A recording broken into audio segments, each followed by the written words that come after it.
tes bersama-sama semangat kita. Hidup korban! Hidup korban! Hidup korban! Jangan diam! Jangan diam! Jangan diam!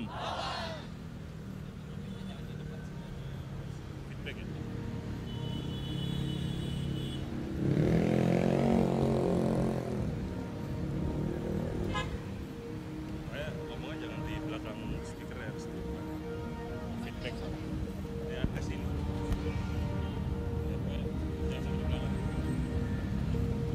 Selamat sore teman-teman semuanya, kita sama-sama suarakan kembali jargon yang selalu kita bawa dalam perjuangan-perjuangan kita akan kemanusiaan dan juga hak asasi manusia. Sekali lagi teman-teman kita teriakan, hidup korban, jangan diam, jangan diam.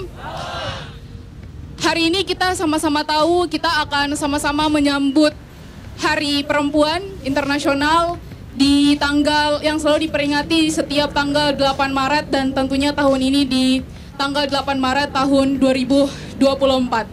Kita sama-sama tahu bahwa sampai hari ini kita bisa menyoroti banyak sekali kekerasan-kekerasan, pola-pola kekerasan yang terjadi pada perempuan, baik itu kekerasan seksual, kekerasan dalam rumah tangga, kekerasan dalam dunia kerja, dan bahkan juga bagi perempuan-perempuan yang hari ini berjuang untuk kemudian membela akan hak asasi manusia di Negara Kesatuan Republik Indonesia sejak masa Orde Baru sampai dengan pergerakan reformasi 1998 dan bahkan sampai hari ini itu masih terus saja hidup dalam bayang-bayang akan kekerasan, diskriminasi maupun kriminalisasi.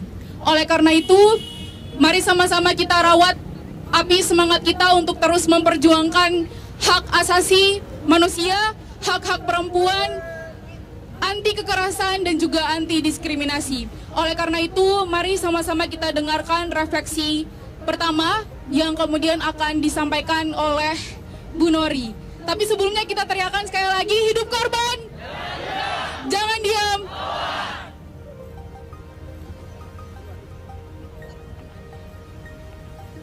Hidup korban! Jangan diam! Saya tambahin ya, lawan Jokowi!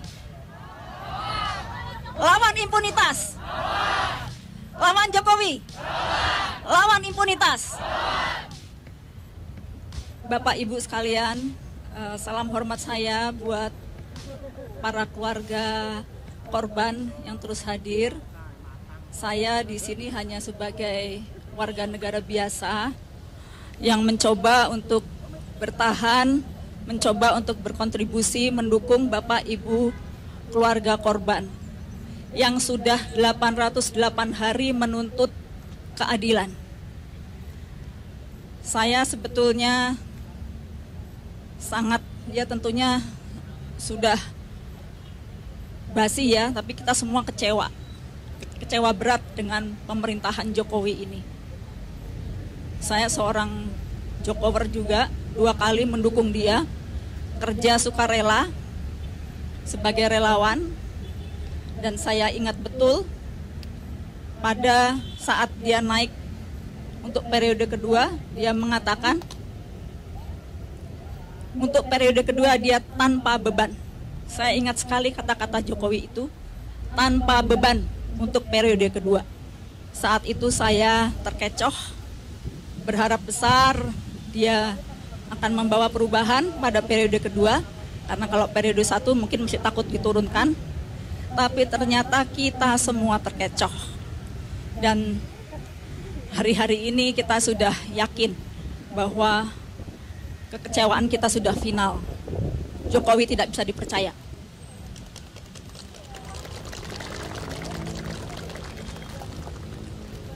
Sebagai orang biasa, ibu rumah tangga,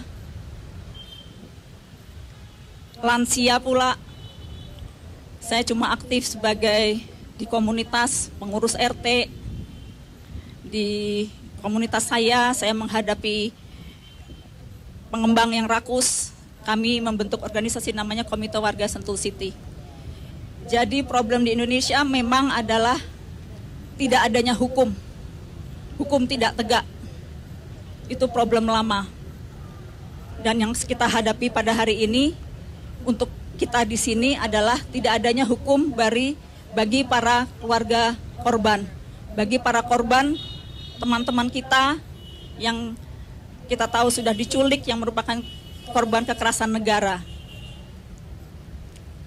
Tetapi melihat di sini banyaknya anak-anak muda, saya sangat ada terobati rasa kecewa dan sedih dan marah yang sudah, ya karena pada usia lansia ini kan kita udah nggak jauh dari liang kubur. Nah, melihat anak-anak muda yang hadir di sini, ada rasa semangat yang bangkit. Saya berharap besar adik-adik di sini adalah anak muda yang akan terus membangkitkan semangat dan akhirnya bisa menegakkan keadilan. Entah sampai kapan itu. Yang jelas 5 tahun lagi kita tidak akan bisa menegakkannya. Tapi 5 tahun lagi harus ada jalan keluar, ada jalan baru. Saya berharap adik-adik yang hadir di sini yang merupakan darah-darah baru bisa membangkitkan semangat itu. Yang paling penting, saya ada 3 pesan. Pertama soal etik. Etik enggak endasmu ya. Etik itu penting. Karena tanpa nilai-nilai, tanpa nilai kebajikan, tanpa sesuatu yang kita agungkan, yang kita percayai, itu akan membuat kita menjadi manusia. Kita hanya akan menjadi seperti binatang. Manusia bedanya dengan binatang karena manusia punya etik, punya nilai-nilai, punya akal budi, punya unggah-ungguh kalau orang Jawa, punya tata krama, punya budi pekerti. Ya, itu yang sudah hilang, dihancurkan oleh dinasti Jokowi. Jokowi, anak-anaknya, dan seluruh keluarganya. Saya berharap adik-adik pasti di sini akan ada yang menduduki kursi kekuasaan suatu hari. Jangan lupa ya, jangan sampai seperti Jokowi dan keluarganya. Nilai itu sangat penting, nilai kebajikan, nilai kemanusiaan, etik itu sangat penting. Jangan dilupakan itu.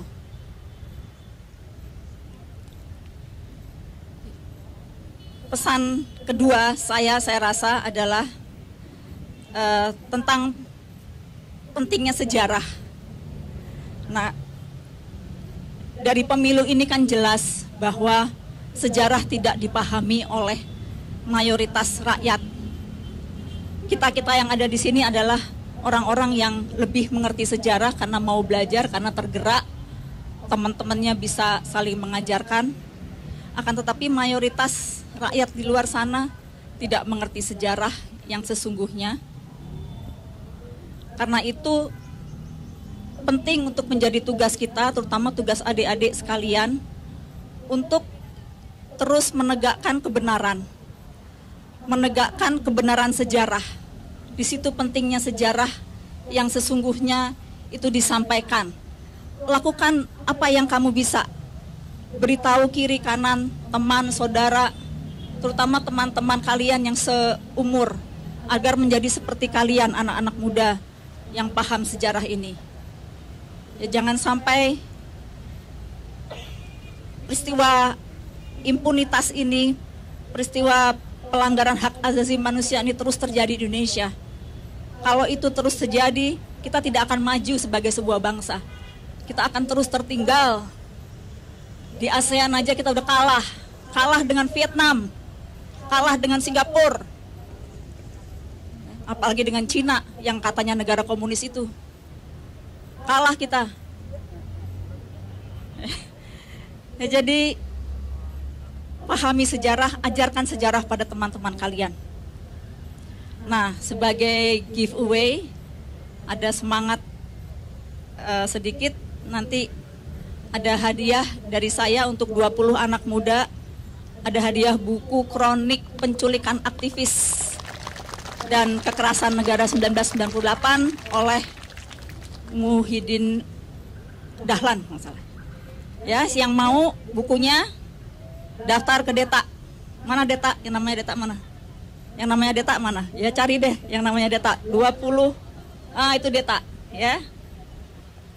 Daftar nama dan alamat Anda kepada Deta untuk mendapatkan buku sejarah yang sangat bagus yang ditulis oleh Muhyiddin Dahlan. Oke, yang terakhir, halo, daftarnya ntar aja ya. Salah ya.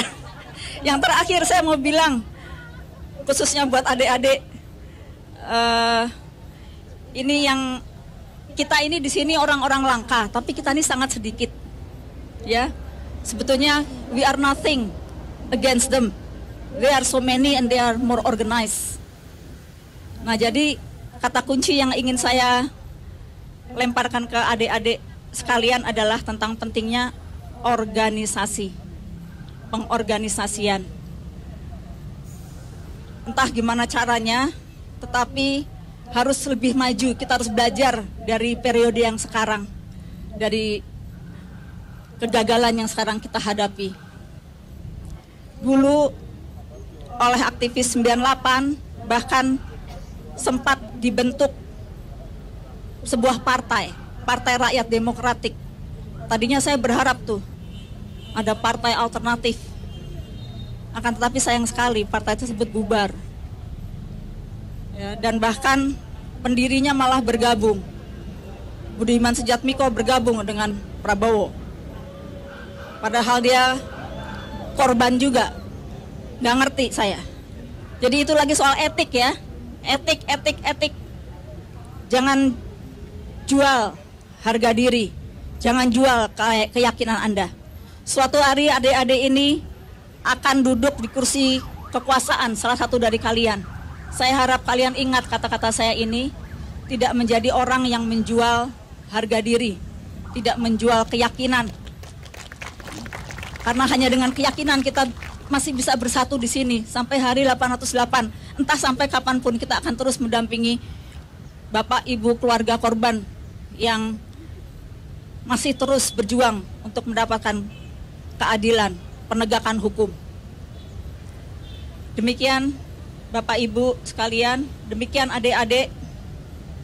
Saya harap sedikit refleksi saya ini bisa membantu, memberi semangat untuk kita terus berjuang dan memperbaiki gerakan perjuangan yang kita lakukan. Hidup korban! Jangan diam! Lawan Jokowi! Lawan impunitas!